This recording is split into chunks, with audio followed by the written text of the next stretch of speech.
chakula. Hiki hapa na chakula na kikula. Hapo watoto wakikanyaga wanaingia.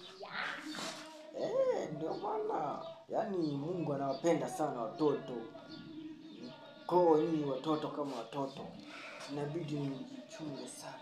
Sije mkakosea Mungu. Mjomba kabeba juisi 2. Wakati leo yakupi hata moja. Mjomba wako anazala muombe. Mwambie akupe moja.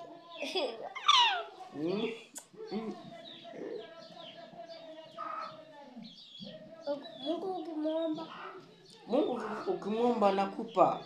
Huko ndo nyumbani kwenu. Ukimwomba ndo akuziki. Akuziki, yani anakupa kile ulichomwomba. Ukimpa hela. Ukimpa hela? Anakupenda zaidi. Hela nyingi.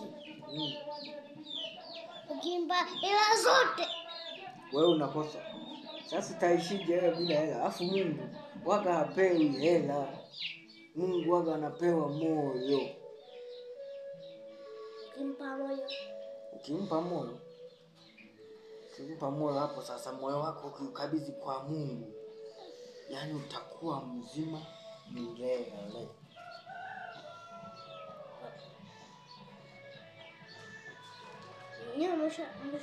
Umeshampa Mungu moyo. Mungu hajatuomba